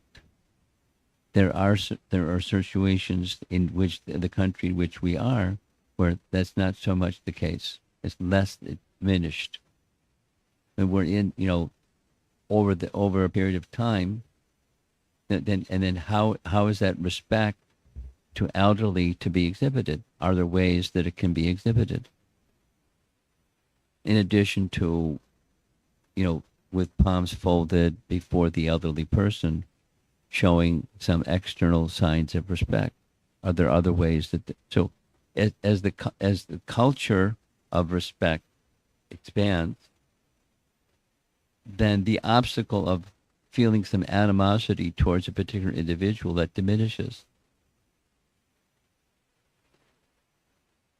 And what are some of the ways? That's what this whole seminar is. What are some of the ways of respect? Respect to other living entities. Respect to nature. and so forth. As the culture of respect becomes vibrant, that along with chanting and worshiping the deity will enrich the opportunity for me to go beyond some attitude of hurt towards it, and thus avoiding this other individual. Now, a qualifier. It's mentioned several times already, but here it is again. It doesn't mean that hurtful thing that somebody has done either to me or to someone dear to me, and then they've done it 10 other times with other people, doesn't mean that behavior, that hurtful speech or behavior is okay. Doesn't mean it's okay, overlook the bad speech and behavior. But the whole animosity towards the person as opposed to the speech or behavior, that's the problem.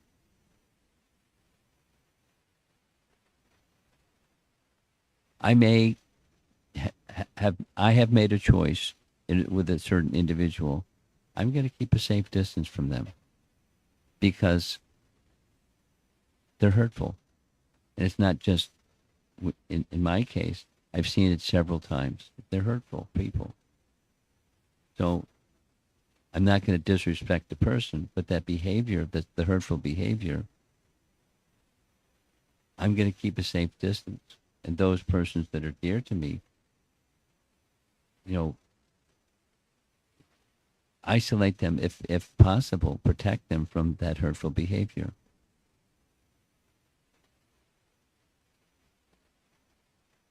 But without disrespecting the person. That's a little delicate. Separate the behavior from the person. But why is that person behaving that way? In many cases, it's, the perpetrator is because they've been a victim of that very same thing, and now they're the perpetrator of that same thing, that hurtfulness. They're hurting inside because they've been hurt. And now they're behaving in a way that was hurtful to them in the past, and now they're reproducing that same hurtfulness without even understanding that's what's going on. So the behavior is the culprit, not the person. That's the victim now, the perpetrator. So let me not hold animosity towards that person. And then what can I do about that behavior or such behaviors, plural, in the world? Now comes the chanting and the worshiping of the deity. That's the purpose, is that people should become happy and freed from that suffering. But let me not feel animosity towards a person. But that's a higher consciousness position to be in. And how do I get there? So respect, along with the culture of respect, the culture of being a cultured person, along with chanting. So we go the other direction. Supposing somebody is a conditioned soul and they're chanting and they're going to the temple worshiping the deity, but they're conditioned souls. They're going to misbehave because they're conditioned souls.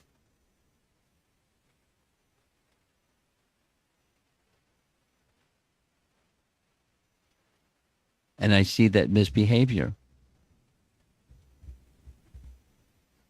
But I don't judge the person. That's their product of their conditioning. What can I do? This is the service spirit mentality. What can I do in this particular case or in a pervasive case? I'm a little guy. What can I do about bad behaviors and harsh speech? And this is Kali Yuga. It's proliferating more and more. What do I do? What's my place of shelter? So cultivating respect, cultivating culture in a place where there's the culture of no culture That's a challenge. So I need both. The examples of culture, persons who are cultured, acharyas and Vaishnavas and persons that have, they're above me. I'm looking up to them and learning from their example, and out of that principle of trying to be of service to them and their mission and things like that. That becomes my quality also. Their quality becomes my quality. So we need such persons in our lives, in the world. And then I can, those are, that regard of service, serving more elevated Vaishnavas is likely going to help me overcome this animosity towards an individual that did hurtful something, or I just spoke something nasty.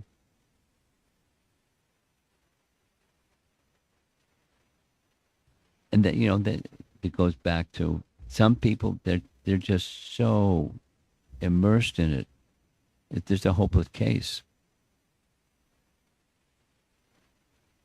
So I can, from a distance, I can pray for their well-being, but I'm not going to get close to that person because they're hurtful, impulsively.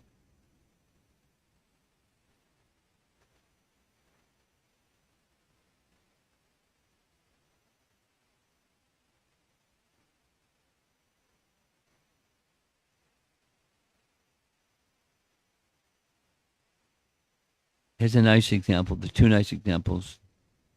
Bhaktivinoda Thakur,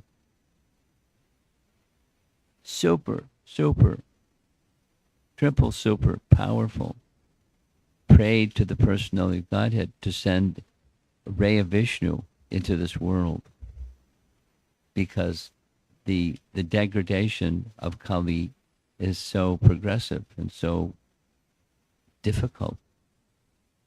An incarnation, an avatar of Vishnu is needed. And this is so extreme. And so Vishnu reciprocated, gave him such a son. The ray of Vishnu, Bhaktisiddhanta. But, so that's something else that can be done. But, an exalted person, you and I may not be exalted persons, but we can offer prayers to the personality of Godhead. This degradation of the age of Kali is so severe. What to do? Help. And that's the whole of the Srimad Bhagavatam. So hear, chant, remember, and propagate Srimad Bhagavatam. See that others have an opportunity to hear it and read it, and to the best of our capacity, be in the association of elevated souls, so I can become like the elevated souls by association and service, and make a difference, as opposed to feel animosity. Yeah. Thanks for the question. Okay, I think we should end. Srila Prabhupada, please. Jai.